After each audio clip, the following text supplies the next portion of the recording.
Noong November 13, 1985, isa sa mga libu-libong biktima ay si Umaira Sanchez, 13 taong gulang na natrap sa ilalim ng debris ng bahay niya ng 3 araw. Ang kanyang paghihirap ay nakunan ng isang photojournalist na kumuha ng nakakakilabot na larawan bago siya mamatay. Ito ang kwento ni Umaira Sanchez, isang batang babae na hinirap ang kamatayan ng may tapang at dignidad.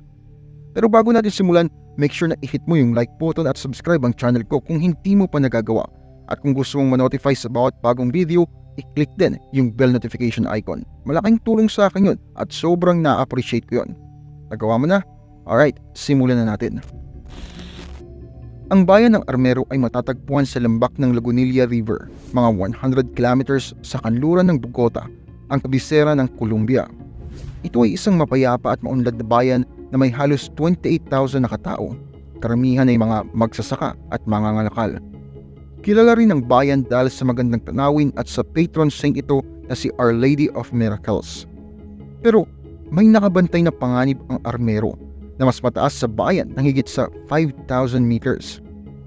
Matagal nang hindi sumasabog ang bulkan, mahigit 150 years na, pero nag-ibang sitwasyon noong September 1985.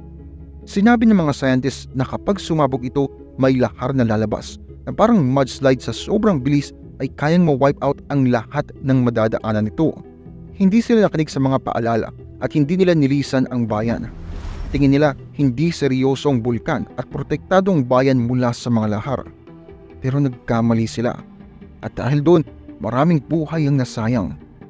Noong November 13, 1985, 9:09 PM, sumabog ang bulkan. Nagpakawala ito ng napakaraming abo at gas sa hangin. Natunaw yung ice at snow sa tuktok nito kaya nagkaroon ng tubig na humalo sa volcanic material at sa lupa. Ang mga agos nito ay bumuo ng mga lahar na bumaba sa mga paligid ng bulkan sa bilis na aabot sa 60 kilometers per hour. Ang mga lahar ay dumating sa Armero bandang hating gabi, habang karamihan sa mga residente ay natutulog. Ang bayan ay nilamon ng isang pader ng putik at debris na hanggang 6 na metro ang taas at 50 meters ang lapad. Ang mga lahar ay sumira ng halos 80% ng bayan at pinatay kagad ang halos 20,000 na katao. Marami pang nabuhay sa ilalim ng mga debris o nalunod sa tubig. Isa sa mga nakaligtas sa unang impact ay si Umaira Sanchez. Namatay agad yung tatay ni Umaira at isa sa mga kapatid niya dahil sa impact. Nakalabas yung nanay niya at isang kapatid pero nadala naman sila ng tubig. Si Umaira naman natrap sa ilalim ng debris ng kanyang bahay. Nakalabas lang ang ulo niya at upper body niya sa tubig. Si Umaira Sanchez ay isang masaya at friendly na babae na mahilig mag-aral at makipaglaro sa kanyang mga kaibigan. Nakatira siya kasama ang kanyang mga magulang at 2 kapatid. Nasa isang simpleng bahay lamang sila malapit sa gitna ng Armero. Nung gabing yun, noong November 13, nasa bahay sila ng pamilya niya nang may marinig silang malakas na ingay na nanggagaling sa labas. Naisip nila na kulog at kidlat lang ito. Pero nalaman nila na mas mapanganib pala ito. Nagmadali silang lumikas pero wala na silang oras. Sumalpok ang lahar sa tahanan nila at inanod kasama sila. Natabunan siya ng mga semento at kahoy at umipit sa kanyang hita. Hindi siya makakilos o makawala mula sa mga guho. Wala siyang kasama at sobrang natatakot siya. Pero hindi siya sumuko. Nanalangin siya sa Diyos at sa mahal na birhen para humingi ng tulong. Sumigaw siya at nagpapansin sa kahit sino mang makakarinig sa kanya. Tiniis niya ang sakit, lamig, gutom, uhaw at takot ng 3 araw. Nagpakita si Umaira ng hindi pangkaraniwang tapang at malasakit para sa iba na nagdurusa sa paligid niya. Pinapalakas niya ang loob ng ibang nakaligtas na naipit malapit sa kanya o bumibisita sa kanya. Kumakanta siya ng mga awitin at nagkukwento para manatili ang kanyang sigla. Umingiti siya at nagbibiro pa nga sa mga nagligtas sa kanya at mga mamamahayag na dumating para makipagpanayam sa kanya. Naging inspirasyon siya sa maraming tao na nakasaksi sa kanyang paghihirap. Isa sa mga dumalaw kay Umaira ay si Frank Fournier, isang French photojournalist na nagtatrabaho para sa Contact Press Images. Dumating siya sa Armero noong November 15, 2 araw matapos ang sakuna. Nalungkot siya sa nakita niyang pagkasira at kamatayan na nangyari. Nabaltaan niya si Umaira mula sa ibang mga mamamahayag at nagpasya siyang pumunta sa kanya. Naantig siya sa kanyang tapang at dangal sa harap ng napakasamang kalagayan. Hiningi niya ang permiso nito na kuhanan siya ng litrato. Maraming litrato ang nakuhanan niya kay Umaira, pero may isa na iba sa lahat. Ito ay ang malapitang kuha ng kanyang mukha na nagpapakita ng kanyang mga mata na nakabukas at nakatitig sa kamera. Ang kanyang mga mata ay maitim at malalaki, marahil dahil sa pagkakalantad sa abo ng bulkan o impeksyon ng kanyang mga sugat. Ang kanyang ekspresyon ay halo-halong sakit, takot at pagsuko. Ayon kay Fournier, nais niyang maipakita ang tunay na kalagayan ni Umaira at maipaalam ito sa mga tao. Anya, nakaramdam siya ng koneksyon kay Umaira at nais niyang tulungan ito sa abot ng kanyang makakaya. Sinabi rin niya na nagigilty siya dahil hindi niya magawa ang higit para sa kanya. Sabi niya na sana ay may pump o jack siya para may angat yung mga debris na nakaharang kay Umaira. Pero wala siya ng kahit ano, kundi ang kanyang camera lamang. Sabi niya, feeling niya wala siyang magawa at frustrated dahil sa kulang na resources at koordinasyon ng mga rescue workers. Sinabi niya pa na umaasa siyang magkakaroon ng pagbabago ang kanyang larawan at mapapabilis at mapapaganda ang tugon mula sa mga otoridad. Pero huli na ang lahat. Pumanaw si Umaira Sanchez noong November 16, 1985 around 10:05 AM. Matapos ang 60 hours na nakasubsob sa ilalim ng mga debris. Namatay siya dahil sa gangrene o hypothermia ayon sa mga iba't ibang sources. Nasaksihan ng kanyang kamatayan ng ilang mga tao kasama niya hanggang sa huli. Sinabi nila na natiling kalmado at mahinahon siya hanggang sa mga huling sandali ng kanyang buhay. Sinabi nila na hiniling niya sa kanila na iwan siya ng mag-isa para makapagpahinga na siya. Sinabi nila na isinara niya ang kanyang mga mata at tumigil na sa paghinga. Ang kanyang kamatayan ay naipalabas din ng live sa telebisyon at radyo, nakarating sa libu-libong manonood at nakikinig sa iba't ibang lugar. Ang kanyang kamatayan ay nagdulot ng galit at lungkot sa maraming tao na sumusubaybay sa kanyang kwento at naghihintay ng himala. Ang kanyang kamatayan ay nagdulot din ng mga tanong at paratang tungkol sa pagkakabigo ng mga otoridad na maiwasan o mapigilan ang sakuna.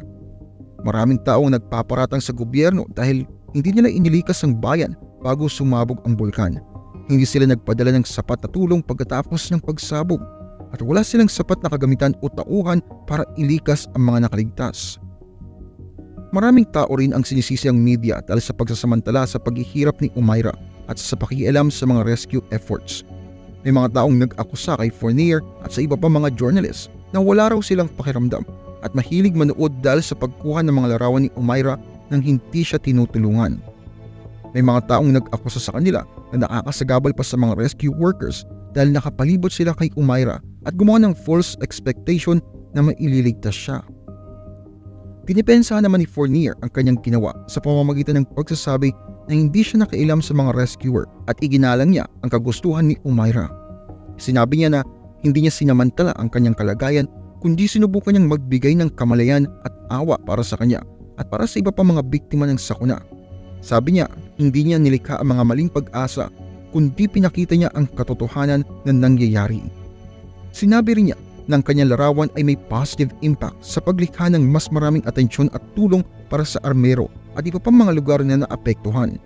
Sinabi niya na ang kanyang larawan ay tumulong na iligtas sa mga buhay sa pamamagitan ng pagpigil sa pagkakaroon ng katulad ng mga sakuna na mangyari muli. Ang kanyang litrato ay nanalo ng maraming parangal, kabilang dito ang World Press Photo of the Year para sa 1986. Ito rin ay naging isang pinakasikat na larawan ng 20th century na kumakatawan sa paghihirap, katatagan at dangal ng tao sa harap ng mga kalamidad. Hindi na sayang ang kamatayan ni Umaira Sanchez. Nagkaroon ito ng malalim na epekto sa opinyon ng publiko at sa pagbabalita ng trahedya ng armero. Ipinapakita nito ang kapabayaan at kawalan ng kakayahan ng gobyerno ng Colombia at iba pang mga otoridad na hindi nakapagpigil o nakapagbigay ng sapat na aksyon para sa sakuna. Nag-raise din ito ng awareness at compassion para sa mga biktima at nakaligtas dito na nangangailangan ng agarang tulong at suporta.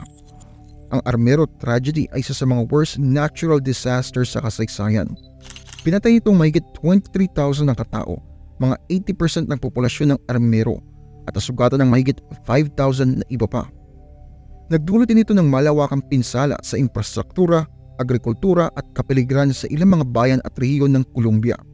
Ito ay isang maiiwasang trahedya na sana ay napigilan o nabawasan kung may tamang aksyon na isinagawa ng mas maaga. Ang sakuna ng Armero ay nagdulot rin ng pagbabago sa volcanology sa Colombia at sa buong mundo.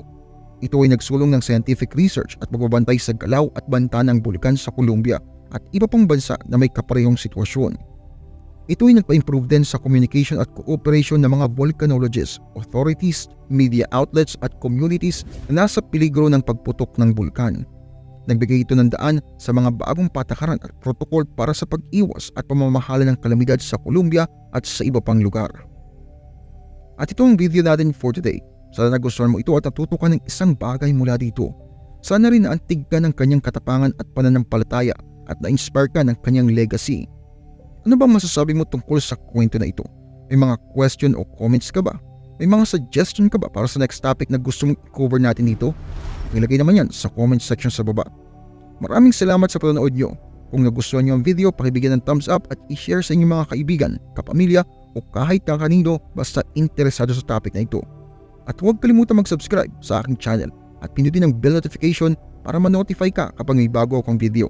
Nag-upload ako ng video kada linggo tungkol sa iba't ibang topics na creative at engaging. Salamat sa panonood at kita-kits tayo sa next video.